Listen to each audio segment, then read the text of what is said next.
This is the voice PowerPoint to walk you through the components of the infant evaluation for the 6 and 9 month well child visit. So your interim history, provided you've been following this baby all along, you don't need to do the comprehensive history with the pregnancy and the birth history and the family medical history. This is just starting with your interim history. And you're gonna, of course, as always, ask about any concerns that the parent has about this child, but then also go through nutrition. Is this baby being breastfed or formula fed? And are they, if they're breastfeeding, are they supplementing? Are they beginning to introduce a cup? And the number of feedings, the amount, and sort of discourage that ongoing grazing and move toward more regular feeding periods and meals. We're going to talk about vitamins and fluoride. Vitamin T, 400 international units per day unless they're taking 1 liter of formula per day. And then fluoride if they're not drinking water that has fluoride in it. And then you want to also ask about other foods and the amount, their timing, and have they had any adverse reactions to any of those foods. We're also going to ask about elimination like we have at the previous visits. Their bowel movements become less frequent as the stomach capacity increases, but when we introduce solids, they may increase in frequency again. They may have some distension and flatulence with the diet changes as we introduce solids, and the color of the feces will absolutely reflect the ingested food. They continue to have sensitivity to carbohydrates, the amount and type, so stool volume will change. We also want to ask about past health, and dental care starts at the 6-month visit. Well, as soon as the child has teeth. So they may chew on a toothbrush just to get used to that, and we discourage night feedings and propping bottles. The iron intake is important, and if they're taking iron supplements, you don't want to expose the teeth to those.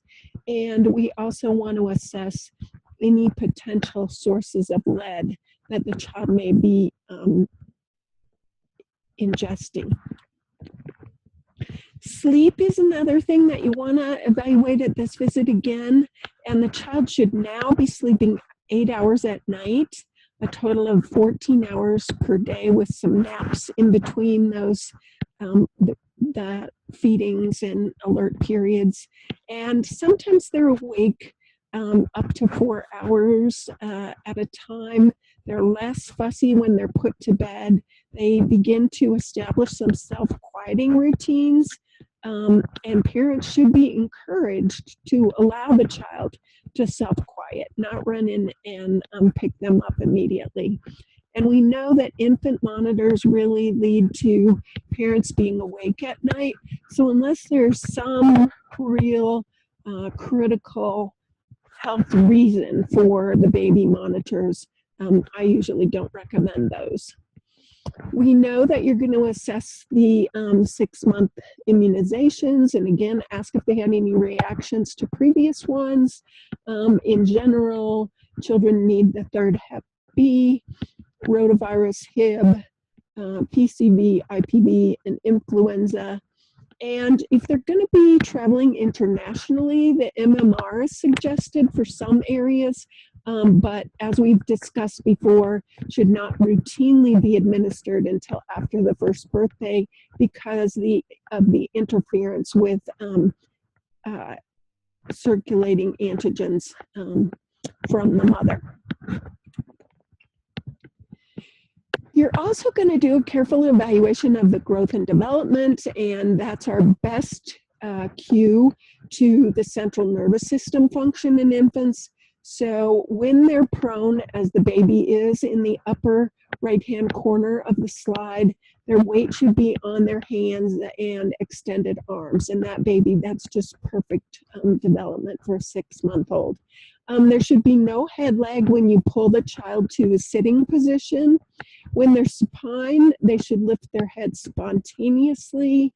They should be able to sit on the floor with their hands extended, like the baby who's a little bit fuzzy in the second photo in the slide. And then they should roll from prone to supine. And it's a little hard to capture that in a still photo, but that's your third picture going down the slide. And then they should begin to imitate sounds. If you cough or if you smile or if you laugh, they'll make some noises. And then also should have enough manual dexterity to transfer the cube from one hand to another. So what happens with the physical development in a 6-month-old? And we've hit some of these things already, but sitting up all by themselves, hands should be coming to midline into their mouth, and they begin to have some expression on their face and watching everything in their surroundings very intently. Physical growth, the vision's improving. The distance vision and the depth perception should be improving. And if a child still has strabismus, that you're going to evaluate with the corneal light reflex and the cover-uncover test, they should be referred. The teeth are starting to come in. Usually the lower central incisors erupt around 6 to 10 months. You will apply fluoride varnish if you're certified to do so, and really discuss with families ways to prevent the baby bottle tooth decay, and refer them to a dentist. The psychosocial development, remember we talked about the theorists previously, but we talk about Erikson and the trust versus mistrust. And in the 6-month-old, you're really establishing a real routine with this baby. And their basic trust is really evident by them turning to and exploring the environment. They're eager to touch and feel and taste and reach for things. They watch activities going on around them, and they have pleasure in the interaction and respond to the caregiver. And so you really want to think about Erikson's trust versus mistrust and encourage the families to provide reliable care and affection, and this will lead to that trust. Piaget talked about the intellectual development, and what we see pretty distinctly in the 6-month-old is that they usually don't have that concept of object permanence quite yet. So that baby, when we put something blocking the toy, has no idea that the toy is still there. This is going to improve over the next few months. And then repetition of activities and finding consistency in results helps them learn about this object permanence. And they begin to replace their random movements with purposeful activities. And here is an example of those repetitive activities. So children at this age love to do the same thing, and dropping things off of the high chair tray and having you retrieve it, or throwing things out of the tub and having you retrieve it, are just very fun games for them. So the intellectual development, Piaget talked about a daily schedule being important and responding to familiar voices and sounds. Consistent caregivers important. And as we talked about before, for the infants to be in a daycare setting where they have consistent providers and a limited number of infants is ideal. Their crying and fussing becomes more indicative of specific wants, and they really are very happy and smiling and cooing when they have their primary caregiver return. So there are some developmental red flags for the 6-month-old that we want to highlight.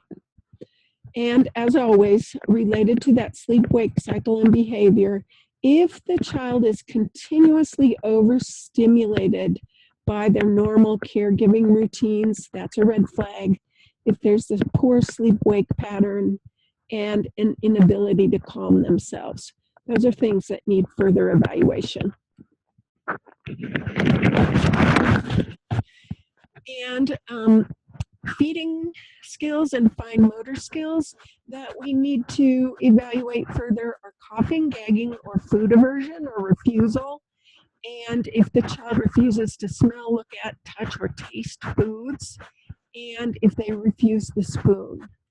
Those things, along with the continued tongue thrust, are signs of some problems and they need to be evaluated. If the child avoids eye contact and interaction with the provider, that's another red flag that should be referred for further evaluation. Now, the reflexes and gross motor red flags are asymmetry or one-hand preference, and persistent primitive reflexes, delayed or absent protective reflexes, and refusal to put weight on their feet. The back arching or rounded when sitting, and the bear crawling activity are red flags for the gross motor in this age child. The red flags for social interaction and language: if they're unable to reach for objects with open hands when they're lying down, if they do not bring things to their mouth to explore, everything goes to their mouth at this age. So if they're not doing that, it's a red flag. And no babbling or vocalizing needs further evaluation. If they don't respond to social interactions, smiles, calling their name, talking to them, tracking objects that you hold up for them to look at, those are all red flags that need to be referred on for further evaluation. So our clinical evaluation of the language skills in this age group include the receptive skills. So they should look for this, whoever's talking to them. They should be able to localize the sound. They should understand their own name and familiar words, doggy, cookie, and associate word to activity. Go bye-bye or bath or car usually makes sense to them at this age. And then the expressive skills, we expect them to begin to initiate some sound, and the pitch will vary. The babbles are with consonants, baba and mama, dada. And then using sounds to get attention, to express feelings, and sounds will be directed at objects or people. So the indication for referrals for further language and or hearing evaluation in this age group is a decrease or absence of vocalization. You really want to have evaluated. Now, what about the physical exam in the 6-month-old? We're going to start with their appearance and their behavior, and then we're going to look for specific factors. And some common problems you'll see in this age group related to the skin are seborrhea, which is the slide at the top, or the photo at the top of the slide. And it's a greasy, scaly, kind of yellow plaque on the child's scalp. It's treated easily with just careful lubrication and then shampooing. Rashes can become common, bruising. We want to explore how it occurred, and then of course your birthmarks. You want to make sure that they're tracking, and that's depicted with that little guy really focused on the cube in the middle photo there. As you move that cube, his eye should track. Pay close attention to the eruption of teeth, and discuss dental hygiene and apply your topical varnish. We really want to check the hips, equal leg length, and symmetry of their fat folds, as well as doing the abduction and adduction, and feeling for any hip clicks. Want to look carefully at their extremities. Metatarsus adductus, that's still present at this point, would not be positional, and you'd want to do range of motion. If it's fixed, they need referral to ortho. The primitive reflexes should be gone. And the premature infants are going to have their maternal fetal iron stores depleted, and they're going to need to be started on iron. So for the 6-month-old, the anticipatory guidance includes safety issues around stairs, cribs, water, drowning, and burns should be discussed. Sunscreen and protection from the sun, especially in Colorado, only a few minutes out in our bright sunshine can cause really bad burns to these kiddos. We talked about teething and dental hygiene, stranger anxiety, and separation and exploration occur at this age. Food introduction, we have talked about at the last well child visit. We want to make sure they're also introducing the sippy cup because we want the kid to begin to be weaned toward the cup. And bedtime routines and transition objects make bedtime much easier for the family. And discipline occurs at this age, just talking to them and removing them from any harmful activities. And then, of course, the immunizations. Toys for the 6 to 9-month-old infant are depicted, just a few things here, but we know large vinyl or cloth books with bright colors, noise-producing toys are lots of fun, anything they can put in their mouth that can easily be cleaned, like the key ring, and toys to hold and transfer from hand to hand, again, like the key ring. The recommended fluoride dose, and this is only necessary if it's not in the drinking water, and so the doses are age dependent, and you have just a little smear on the toothbrush in the 6-month to 3-year-old, and it goes up a little bit from there. There is controversy about drinking water fluoride. Some families don't know if they have it or they don't have it where they live. Some people are a little worried about it and don't want to supplement, and you need to do careful education about the protective factors. So other fluoride sources are the drinking water at home, daycare and school, toothpaste, infant formulas, commercially prepared beverages will sometimes have fluoride in them, canned vegetables and fruit, supplements, and so there is a potential if the kid's getting a supplement and all those sources that they could have an overdosing of fluoride, and dental fluorosis can actually cause a discoloring of the teeth, some hip fractures, some renal problems, and so we want to be careful that we're not overdosing the child, but we're protecting their teeth. So nutrition for the 9-month-old. This is, again, beginning your interim history with the well child visit for the 9-month-old. The really good news is if they're up to date on their immunizations at this visit, we usually don't have to give immunizations, but your interim history is the same. You're going to ask about diet, nutrition. Are they tolerating new foods? Are they trying new things? What are they eating? They should be starting some table foods. It should be ground up or minced. Finger foods can be offered, breads, potatoes, rice, pastas, cottage cheese and yogurt, beans, and different meats cut up small enough.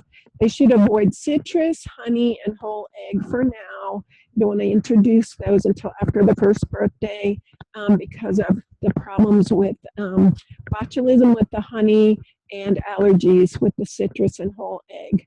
They still should be getting either breast or formula, and they should be taking a sippy cup. Elimination, same thing. We still want to know how many, what they look like. The child begins curious about all of their bodily productions at this age, and parents need to know that that's common and it's really good. The child is beginning to be aware of being uncomfortable when they're soiled, and this will help with toilet training down the road. But parents need to also be safe when changing because the kid doesn't sit still long. Sleep, it's difficult for the busy, active little child to just turn it off and go to sleep. And so, so nighttime routines are really helpful. And nighttime waking can be due to separation anxiety. So if they have like a little transition object or something and are allowed to kind of self-soothe and get themselves back to sleep, excuse me, that is the preferred treatment for the kids waking at night at this age. If they have a fretful sleep, it can be a carryover from daytime activities. And again, a routine is really important, and adequate sleep is really important. And the transition objects, as I mentioned, can be very helpful. So if they have a blanket or a favorite stuffed animal or some kind of toy, and reinforce to families that children at this age still need a total of 13 to 14 hours of sleep per day. They cannot go with the 8 hours that many parents think they can go with. The 9-month immunization, as I said, we hope most of these things have been given already at the 6th month, but you may need to do some catch up. Growth and development at this age, just be thinking that the immune system, the maternal antigens are decreasing, but we still want to hold on those MMR and varicella until after the 1st birthday, unless they're traveling outside the country. They are susceptible to URIs and diarrhea. That's just a common thing that happens in this age group. And then you know that the maternal red blood cells, the fetal hemoglobin stores are depleted, so the baby can, at this age, begin to develop some anemia if they're not taking enough iron-rich solids. The vision is improving, as I mentioned, and so the eye-hand coordination and depth perception are improving. Hearing is should be pretty acute by now, so they should react to the whisper test and localize the sound if everything's good with their little ears. Growth begins to slow in the second 6 months of life. Things slow down to a ½ ounce per day. Remember, in the first 6 months, they were gaining about an ounce per day. In the second 6 months, it slows down to about a ½ ounce per day, and their appetite should begin to just wax and wane a little. They'll have growth spurts where they'll increase appetite, but in general, it goes down a little bit. So what happens with the psychosocial development? Remember that Erickson talked about this security with trust versus mistrust, and they become aware around 9 months of difference in people, and that stranger anxiety and separation anxiety begin to occur. And it's normal, and parents need to be reassured that that is normal, and it actually means they're developing the way we expect them to. If they're in an unsafe situation, we need to move them physically. They're very eager to explore and go after things even if they're not safe. So stairs and electric outlets and those sorts of things. So parents need to be vigilant and move them away from those. The child begins to develop a sense of their own capabilities and are very excited about what they're able to do. And they begin to express frustration, anxiety, and affection at this age. So what happens physical development-wise? So we know that the child will begin to creep and crawl, pull to a stand holding on, use that finger, thumb, pincer grasp, turn to a sound that's heard above the level of their ear, feed their self, especially, finger foods like a cracker or a cookie, and they really understand the word no, even if they don't follow the instructions. So the 9-month-old intellectual development, Piaget talks about equilibrium to disequilibrium with physical and emotional development. And kids begin to get some of the idea of causality intentional behavior replaces the random responses. So they begin dropping that object, they begin to see that it comes back, you pick it up and return it, it becomes a fun game. They have these persistent, repetitive games they play, and they're practicing these new skills. They will repeat things like bye-bye and no, stop their activity when their name is called. They begin to learn to wait when they start feeling hungry and getting fussy, and you can talk to them while you're preparing the food for them, that it's coming, and they can kind of wait a little bit longer. They are able to amuse themselves for a little bit longer periods, and certainly the mirror is one of the things that they enjoy, seeing themselves. And they can anticipate sequence of daily routine. And you can say, you know, we'll have dinner, you'll have your bath, and then read your story and go to bed. So they recognize the sounds of the car and the phone, and they recognize go bye-bye, what that means. The developmental red flags of the 9-month-old that we really want to pay attention to around the feeding skills and fine motor skills are kids who are not chewing on toys, foods, finger foods, refusing different textures, feeding problems in new situations or with new foods. Those are all things that need to be further evaluated.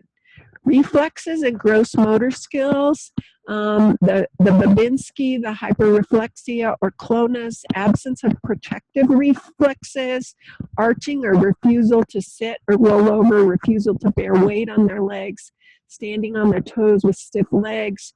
Those are suggestive of CP, where our feeding problems and difficulties with textures might be more autism. Your sleep-wake cycle and behavior issues are transitions rapidly through different states and difficulty transitioning to new environments or experiences. So children who just can't adjust to going to daycare, or just can't adjust getting home, if that is too much of a change for them to tolerate, that needs to be further evaluated. And then the social interaction and language red flags are those that those children that at 9 months do not imitate facial expressions, sounds, or play peekaboo or those sorts of games. That's a real red flag. If they can't bring their hands to midline, if they can't hold or transfer toys, and any poor social interaction. So primarily these red flags indicate problems with potentially autism or CP or some other neuromuscular disorder. So they need further evaluation. The physical exam, your appearance and behavior, they're going to be less rounded and begin to get a little bit longer. And they're going to be quieter on the mother's lap for the exam because, as we said, they're going to have that stranger anxiety beginning to develop. They're really worried about anybody they don't know and don't trust. And it's difficult to establish eye contact. They may turn their head away. They're beginning to remember the prior things that happened in the office. And so they may become kind of fussy and irritable. The specific factors for the 9-month exam, you want to pay any close attention to bruising and to carotenemia. Children who have keratin-rich solids, and many of them really like the carrots and the squash and don't want anything else, can become very orange colored, so that needs to be documented. With their eyes, again, they should have good tracking, and they should have a good corneal light reflex and a negative cover-uncover. With teeth, same thing, central incisors should be present. Ears should be able to localize sound, should respond to their name. Musculoskeletal, they should have good muscle tone, good weight bearing. We want to evaluate for tibial torsion. That should be referred if it's present. And what's their stance like? So the anticipatory guidance for the 9-month, we want to screen for anemia just because we know that if they're not taking enough iron-rich solids. They could be anemic. We want to talk to families about disciplining 9-month-olds, and primarily it's praising for good behavior, removing them from anything that's harmful, and knowing that everything you said no will come back to you tenfold, because they do learn no. We want to evaluate for lead exposure, and you're going to ask those questions in Bright Futures around the potential for lead exposure and draw a lead level if there's indication. You want to talk about dental hygiene, screen for tuberculosis risk, evaluate if there's any immunizations that have been missed, remind families about sun protection, discuss the development that's coming. Children should begin to creep, crawl, and pull themselves up, do some cruising around furniture in this 9 to 12 months before the next visit, may start walking. Stranger anxiety and night waking are very common, and they should allow children to just adjust to different people and self-soothe and get back to sleep if they can. Begin to transition to table food and discuss safety around play areas and crib safety. Toys for the 9 to 12-month-old can be things like balls, nesting toys, stacking rings and blocks, anything that makes noise they love, the large picture books, pots and pans that they can bang on, activity books, and things with different textures, Tupperware toys or plastic things that they can stack together, plush toys. Kids like just about anything at this age. So have fun as you begin to explore the Well Child visit with the 9-month-old, and we'll move on to the 12-month-old.